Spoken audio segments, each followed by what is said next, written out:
All right, I'm going to go ahead and start and welcome you to Interactive Read Alouds.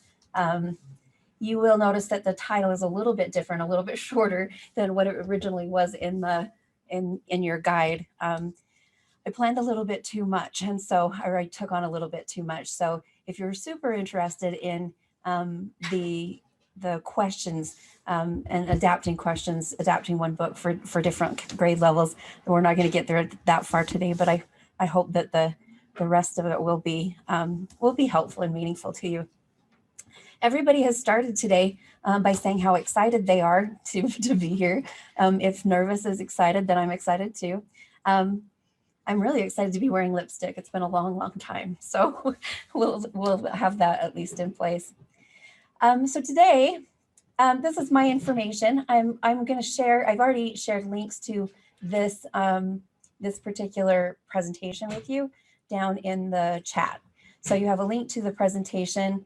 You have a link to something else that I'll show you a little bit later in the presentation as well.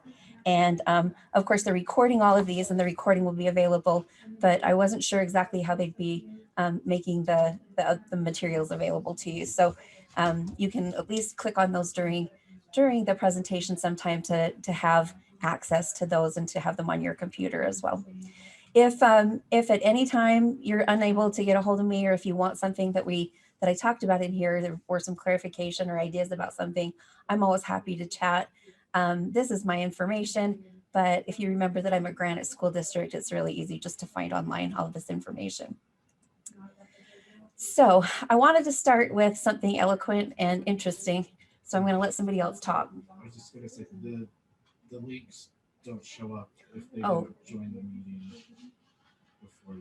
Okay, so I've heard that those links are not showing up, but I will post those again if you didn't have those. So we're going to start with a video, just a short video, Kate DiCamillo talking about the magic of reading aloud. When I first encountered this, I read it as an essay, so it might be something that you've read or something that you've seen before, but I think it's always worth hearing again, and it's a story she tells quite beautifully.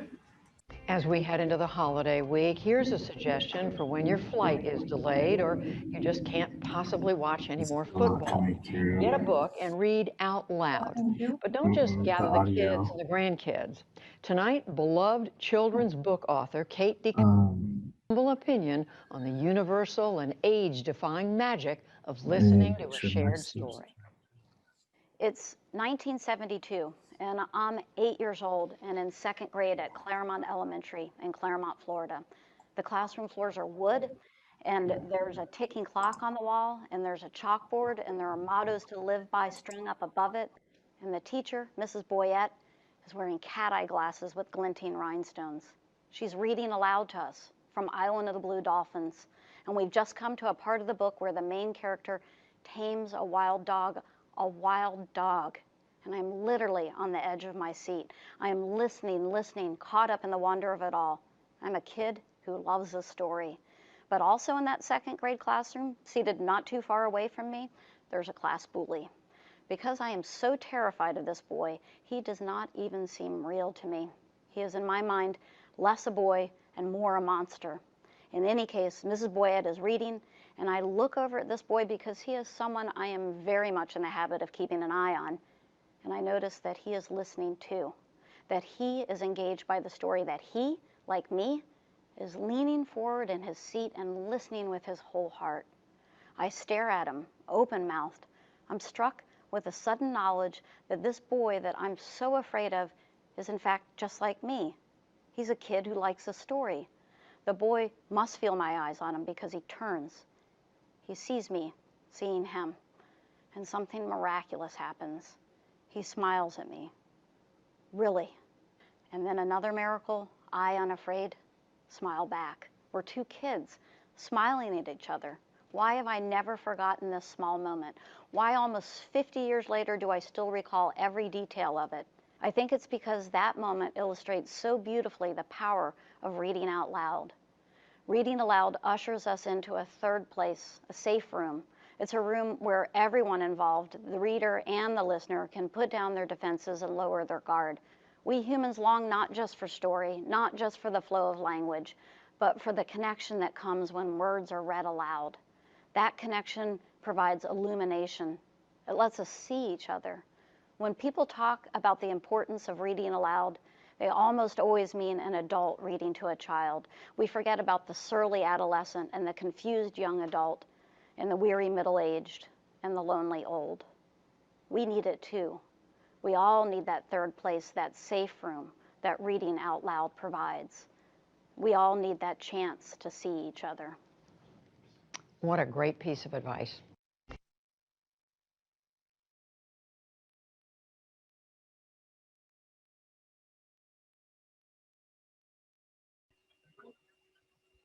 Marcy, you're on mute still.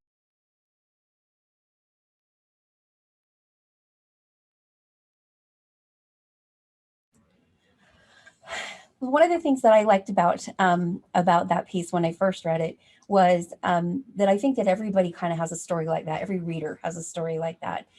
Whether it's a story that you remember being the person who was reading aloud to somebody, or being the person in that classroom or in that library when you had that shared experience. I think it's a pretty powerful thing.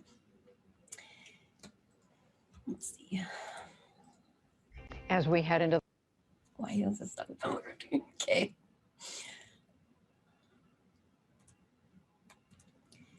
All right, so one of the things I want to just take a few minutes with as we get started is just why read alouds matter, just sort of a reminder of why we do this in the first place. And then to talk a little bit about what the difference is between a read aloud and an interactive read aloud. I want to make sure that one of the things you see as we go through this is that this is something that I think a lot of you have good instincts to do. And I think the more you are in the library, the more you read to kids, the more likely you are to do this sort of interactive read aloud sort of naturally. So, you know, it's not something that's brand new, but I think that when we kind of focus in on this and when we purposefully make our read alouds interactive, they can do amazing things. So we'll talk about, you know, again, just kind of this reminder, what an interactive read aloud is going to be and how that's going to be different, and how you establish a purpose with that.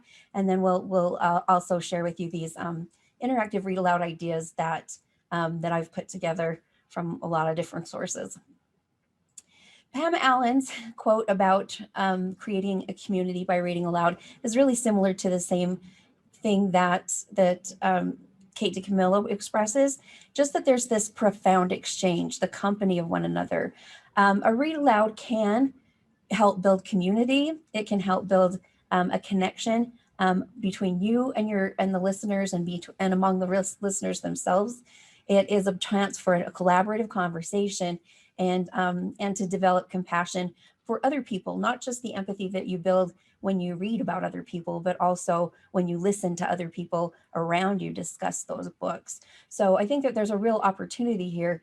And I think that that's enough for me, that you can share this emotion, that you can share this community. I'm all in for the read aloud, and it's why I loved them as a kid and why I love them now. But I also want to point out that there's some really good scientific purpose for doing this as well. Some things that people have done a lot of research to show. One of those things is access. The idea of access here is that when you read aloud to somebody, you take the cognitive load away from them. You take the pressure that they feel when they're going through the print, and what they can do instead is think. You free them up to have all of these thoughts, these discussions that they might not otherwise be able to do when they're working so hard to decode what they see on the page. A child's reading level doesn't catch up to his or her listening level until about 8th grade. And having taught 10th, 11th, and 12th grade, I would suggest that maybe that's true later and maybe even forever. Your reading level is one thing, and your comprehension level as you read is one thing. But when you listen to a story, you often can talk about things and understand things that are much more sophisticated than if you were just trying to read it. So, you know, reading level is one thing, but listening level is actually more advanced with children particularly. But I think even as we get older, sometimes that we're more practiced listening, and we have fewer hangups involved than we do sometimes with reading. And so, you know, it's always a good idea to do a read aloud. And I think that's true of kids of any age. It is captivating and it is sort of a moment. And you do provide this access to kids to books that they might not be able to do on their own.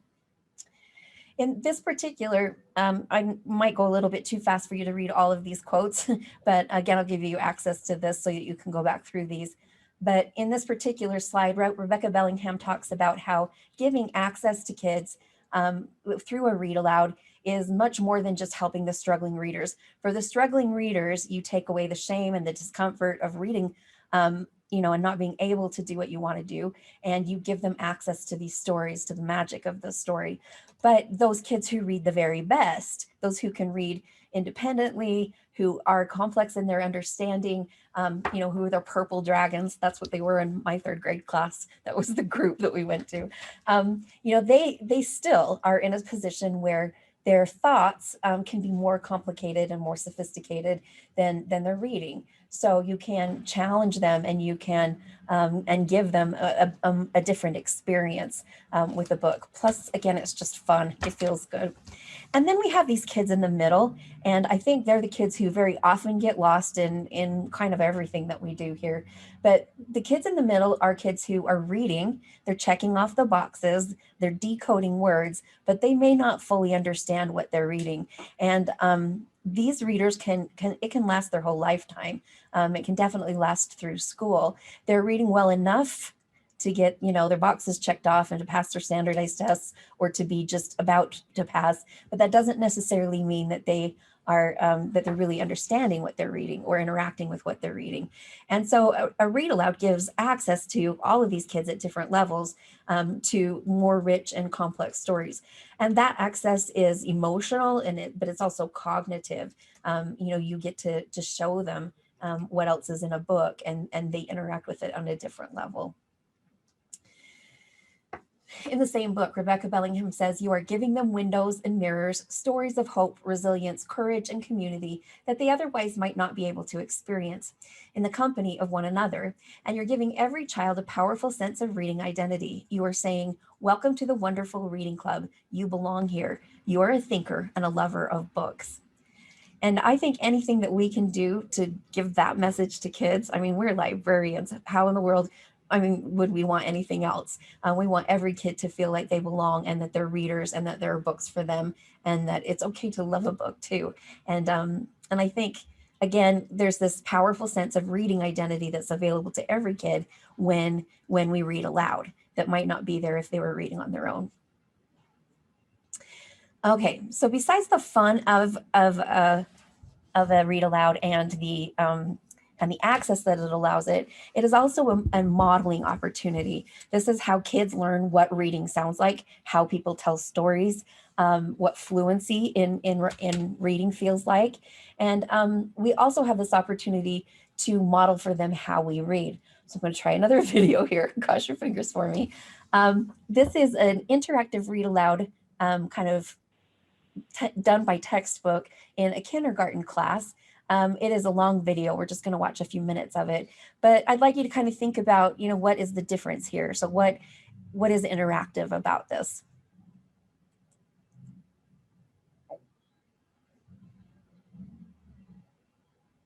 All right, boys and girls, today we're going to read this story called My Lucky Day. It's by Keiko Kaza.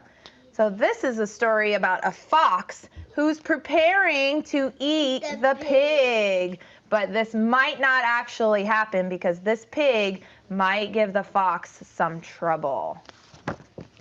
My Lucky Day by Keiko Kaza. One day, a hungry fox was preparing to hunt for his dinner. And preparing means he was getting ready to do it. As he polished his claws, he was startled by a knock at the door. Everybody say the word startled. Startled means that if you get startled, that you get scared or something happens that you weren't expecting to happen. So he hears this knock at the door and he gets startled. Everyone say startled. Startled. Okay, if you're startled, your face might look like this. Or the fox might be like, so everybody make a startled face. Oh my gosh, let's see what's gonna happen. Hey, rabbit! Someone yelled outside. Are you home? Rabbit, thought the fox. If there were any rabbits in here, I'd eaten them for breakfast. When the fox opened the door, there stood a delicious-looking piglet. Oh no, screamed the piglet.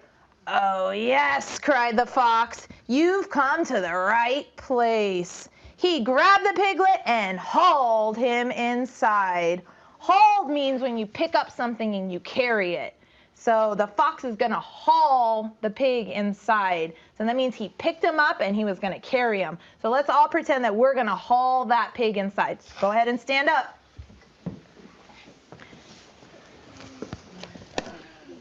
Everybody say the word hauled. Hauled. Say it loud. Hauled. Hauled. Okay, haul that pig. Pick him up. Put him on your back. Carry him inside. Sit down.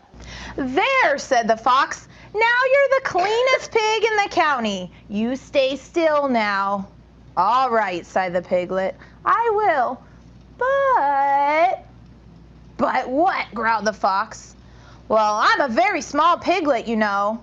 Shouldn't you just fatten me up to get more meat? Just a thought, Mr. Fox. Said the fox. Everyone go like that. The fox is thinking. Said the fox to him. All right, there's not really a good place to stop that because it is interactive and she is, enthralling us, I think, the kids as a story, with a story. You can definitely see as she goes through this that she's a teacher and she's their teacher, which is a different situation. She has more of a responsibility to do some of those interactive things.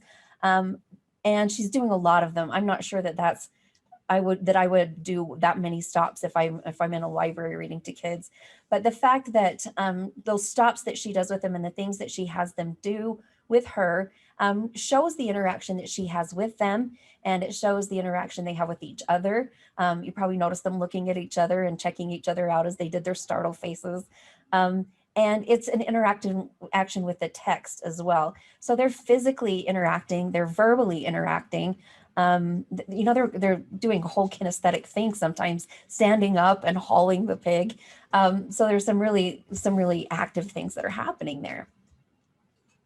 That's not what I meant to do.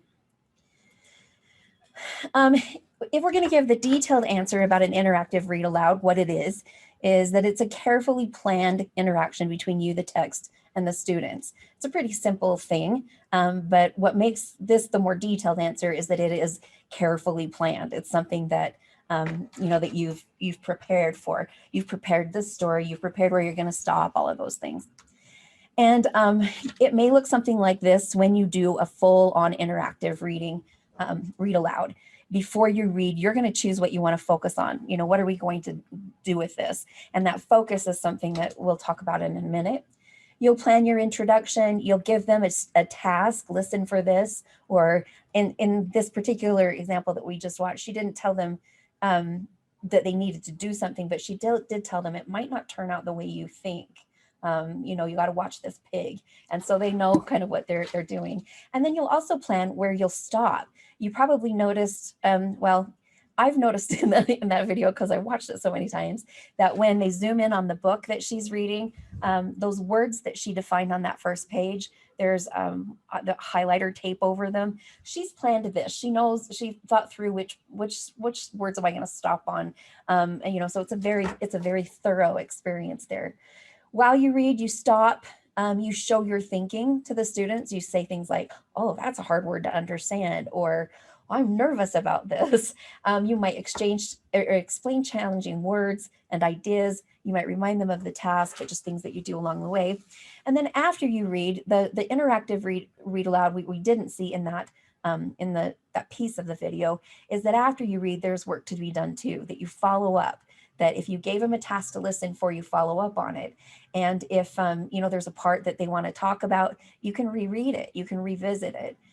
They should be doing some talking, not just you. And then you can move on to your traditional reading activities, your crafts, or whatever fun things you have planned, or just check out books or go back to class or whatever is next. There's also a simple answer to this, and it's kind of the same answer. What's different about this and the definitive answer that I gave you there is the planning, okay? The very best work that you can do with an interactive read aloud is to plan ahead and to be thinking very clearly about those 3 steps before, during, and after, and to plan that and to prepare it so that you know what you're going to be doing. But I think that there's a lot of this that happens sort of naturally with some readers. I think some people have teaching in their blood or something. And, you know, often we've made that a priority as we read and teach to kids too. And so I think some of you might be thinking, I kind of already do this. I stop when the words are hard. I have the kids talk to me. I have them do those kinds of things. And you know, I hope that that's true. I hope that you can kind of see that, because again, this isn't something that you have to change the way you read a book. It's something that you can really enhance what you're already doing.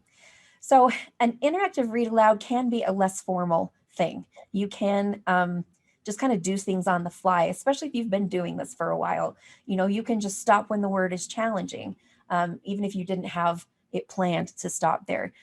Ask for verbal responses. So, you know, rather than just having the kids sit there, ask a question in the middle of your reading. Would you ever do that? Are you feeling scared? You know, ask them to talk to you a little bit. And then ask for physical responses. Nod your head if you think, raise your hand if you think, you know, and honestly, I would say avoid raising your hand, because that will turn into a first grade show and tell, right? Anytime you raise hands, you have to call on people. But, you know, anything that they can do, and it can be even silly things like pull a weird face if you feel scared, you know, anything that you want. Engaging their senses just means stopping and imagining, showing them how to do that, showing them, reminding them that, you know, that they can see that movie in their heads, that they can hear those voices. And then, of course, you're going to show your thinking too. And in doing so, you're going to be doing something really important and something really kind of life-changing for a lot of these kids, something that's coming up. All right, so an interactive read aloud can be something that you work really hard on, that you plan well ahead, and that you kind of choreograph and everything before you do it. But it can also be something less formal. And I also just kind of want to interject here too, is that you don't necessarily have to do every read aloud this way. Just having them sit there and listen just still provides that safe place that Kate DiCamillo was talking about. So it's not that every read aloud has to be this sort of interactive lesson, but you do have this opportunity to make something special happen. When that first step says focus, what are we going to do? One of the focuses, foci, I guess, could just be having fun. And I know that that seems pretty obvious, but you know, you can have the kids move or talk back to you, or you know, do something that you interact with them, and just for fun. And some books have it already built in.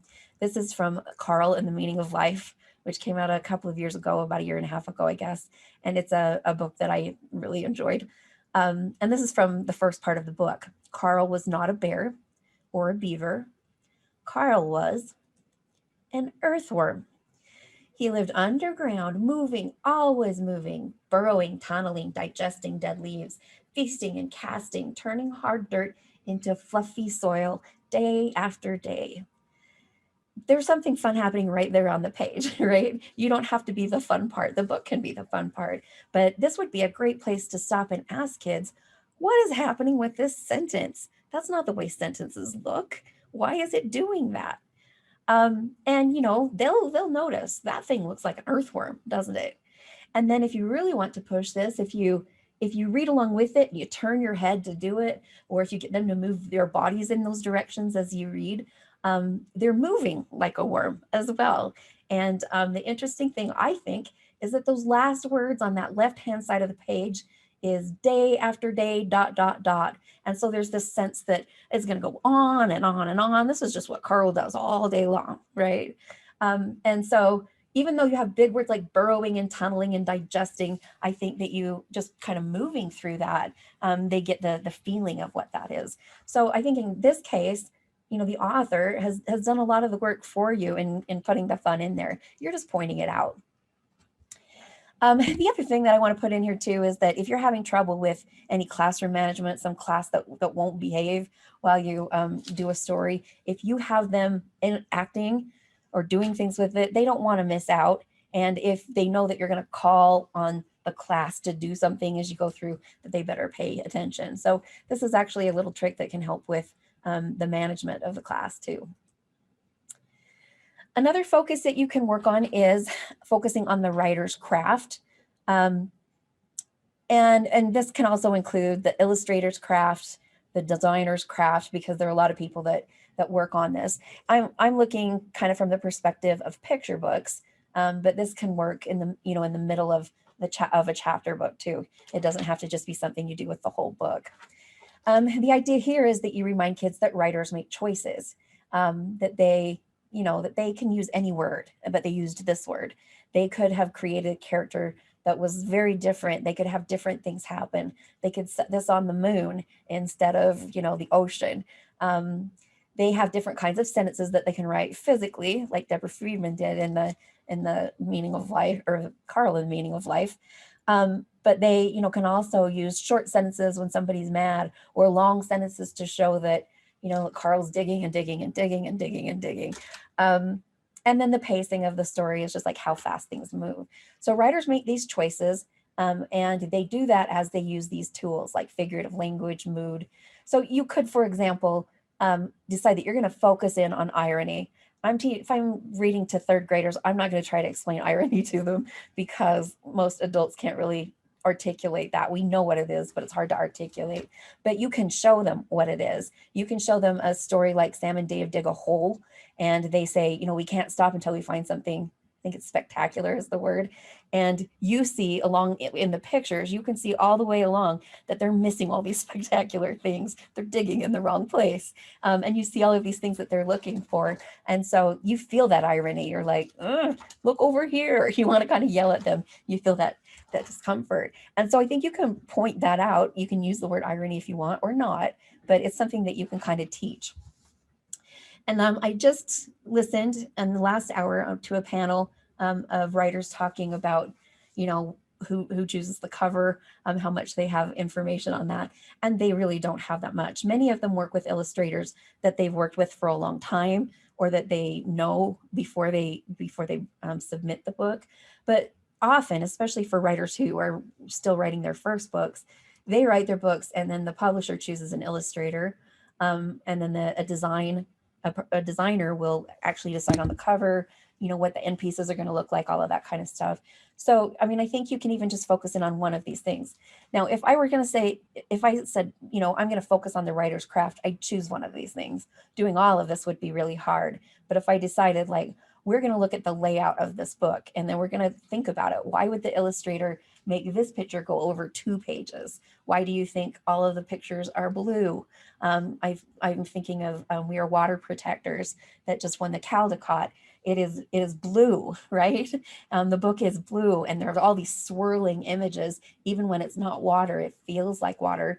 And my goodness, the artist, the medium that they use is watercolors. So there's all this stuff that's going on that's kind of emphasizing the feeling and the point of that book in some sort of kind of secret ways, or ways that feel secret. The third thing you can do, and that you can focus on in an interactive read aloud, is the invisible processes. And we'll talk a little bit about what this means. And this is where an interactive read aloud can be a particularly strong device, something where you can really make a big difference and do a lot of teaching and modeling for the kids. You're showing them what real reading looks like and sounds like, but you're also showing them the invisible processes of reading and thinking. You're showing them invisible processes of reading and thinking. So how do you show them what is invisible?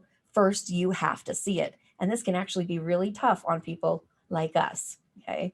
So when you're trying to show somebody the processes that good readers have, and the thinking processes that you go through to understand and comprehend what you're reading, what you're really doing is trying to explain to them why you are a good reader. And for kids for those who grew up maybe not being the best readers, they know how they decode things. They know what they have to do to compensate for things that are difficult. They've been taught how to stop and pay attention to different things, or where to reread and when to move on, and all of those kinds of things, if they're lucky, if they've had reading teachers, right? But I think for most people who are librarians, I've hung out my life with librarians and English teachers. And when you ask them, why are you a good reader? They don't know.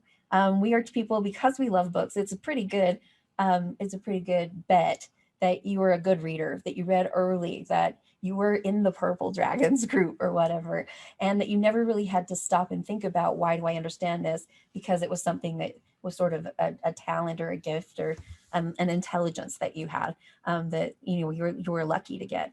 So you have to kind of think about, why do I understand what I read?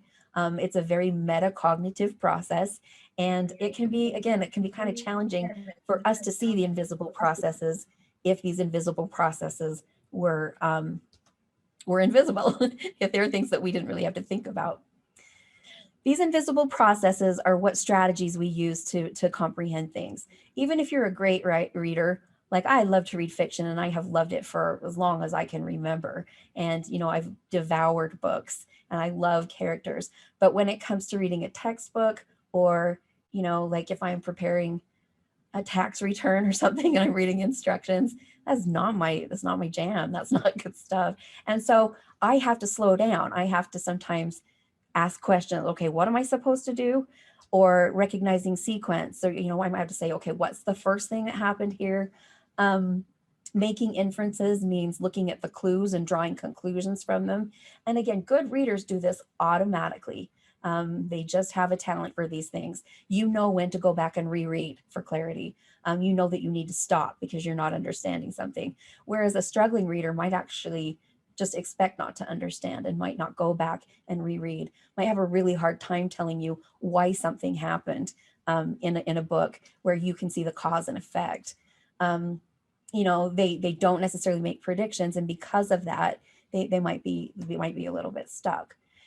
We saw a little bit of this with that video, even as short as it was. She starts with asking them questions, or identifying. She identifies what the book's going to be about. In this case, it's the plot, right? The main idea: this fox is going to try to eat this pig, but it might not turn out the way you think it's going to work, So she's kind of already given them something to listen for. She's having them make connections. Okay. When she talks about the fox being startled, she also has them pretend to be startled. She tells them what it means, and then they pull a face. There's a really good likelihood that some of those kids are going to go home and use that word. Oh, you startled me, Mom, and Mom will be very pleased, right? But what they'll be thinking of is the face that they pulled. They know what it means now. They won't be thinking like, I'm going to be like the fox, which they might come to a conclusion on by themselves, but most readers would not. But when they've practiced using that word, they can make that connection. She does have them visualize too with that. And, she kind of has them just pacing. I think if I were a kid in that class, assuming that I wasn't a kindergartner, but if I were in that class, I might be a little frustrated by the number of times that she stops, especially if it continues to go like that through the whole story. But little kids are patient with that. And as the kids get older, you can kind of judge how they're going to be able to do that. But you'll know where to stop because you're a good reader. You'll know where you need to adjust your pacing. We need to slow down for a minute, or where we need to stop and draw an inference in ways that they might not. Now, again, I'm going to give you access to this because we don't have time necessarily to go through all of these things, but I wanted to make sure that you had some things that you could automatically use, that you walk away feeling like, okay, I do this a little bit already, or maybe I do this a lot, or maybe I'm a pro at this. But whatever you're doing, that you can kind of check in. So I took that, this reading poster, by the way, is an infographic that Hannah Braun, who's a teacher and a blogger, she very graciously made available free for download on Teachers Pay Teachers. So you'll have that link too, if you like that. And I just took the pieces of this and gave like some sentence structure, like some sentence pieces, or maybe some examples of what kind of questions you might ask. Background knowledge, This can happen before you start, but it can also happen in the middle. If you're trying to define a word that they've maybe heard before on TV, or that, you know, this is a word we talked about in another book, you can go back to their background knowledge. For example, you can say, do you remember when we read that book and that character was startled? And then again, some of these are really obvious, like asking questions, but they're not necessarily obvious to good readers and to adult readers who are kind of far away from, removed from learning how to read. It's not always obvious, you know, that you have to stop and do that. And you're really giving kids like full access to these books when you're showing them not just what this book is about, but how to read it. That will continue for a few until you've got all 16 of those. Again, just some ideas that you might use there. And then I'm really hoping that this will be something that you'll be excited to use. When you have access to this presentation, you can click anywhere on this page and it will take you to a document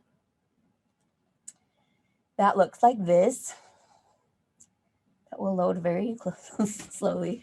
And again, you can save this in your Google Drive. You can make a copy and add your own ideas to it. But these are just quick and easy, no prep or low prep ways that you can start an interactive read aloud. So that if you have a book that you want to read tomorrow, you can have some ideas about how to do it. And I kept these in categories, ways to keep it simple, things to do for fun. I like to have fun, so there's a lot of those. And books are fun, so. Things you can do to appreciate the writer's craft, a way you could focus, something that you might want to focus in on. And occasionally I've given you some books, some ideas of books that would work well, but you know your books. I just kind of went off on those because I was having fun. And then you have these two, modeling these fluent reading and comprehension strategies. So these are some good ways that you can do that, vocabulary, reader reactions, all of that kind of stuff. So let me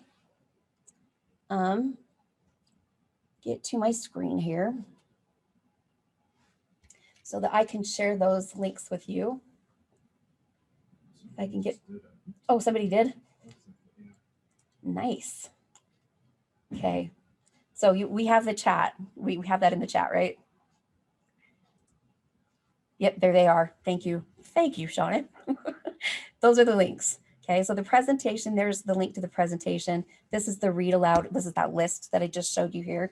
And if for whatever reason you have any issue with getting into these, or you lose these links or something, just reach out to me again. I'm Marcy, Bishop of Granite School District. At the end here, I've kind of given you a few resources that if you want to look into this a little further. Rebecca Bellingham's book is about, you know, what an artful read aloud looks like. It's kind of more theoretical. The Ramped Up Read Aloud is ramped up. It's pretty awesome, but it's written by a teacher, and kind of each of these lessons, she gives you specific books and questions you can ask and things like that. But they are definitely designed for somebody who has a long time to talk to the kids, more than we usually do. I put this one on here just because there are things like that maybe in your teacher materials that are in your library, just because they often come with other programs that people purchase. And then you have Jim Trelease's Read Aloud Handbook. The 8th edition is actually edited and revised by somebody else because he's retired, but this is the person he chose. He started actually as a parent, from a parent's perspective, looking at these read alouds and talking about them. But the coolest thing I think about this is that there is an index. About half the book is books and kind of summaries and ideas about books that are great for read alouds. And again, you know a lot of this, but it's also nice just to have some resources to look at too without using your brain all the time. This has some online resources. I believe that this Reading Rockets is the best one, but these will kind of show you some others. And then you also have these illustration credits, just because you know, we're librarians, we don't steal stuff, right? But this, I also wanted you to see that this is where that Hannah Braun Reading Strategies infographic is. So you can click there and go to Teachers Pay Teachers for that free download if you want to. That again is just my information, and it is time for us to wrap up. I didn't really leave you a lot of time, but I will hang around for a little bit if there's something that you want to ask. And I'm available. I'm happy to chat anytime if you want more information or if you want to talk something through. Hope this has been helpful for you. If nothing else, I hope it's been sort of inspiring to go back and do what you know how to do, and to do it with some purpose and gusto, because you're making a huge difference. You're making a safe and emotional place for your kids when you read aloud to them.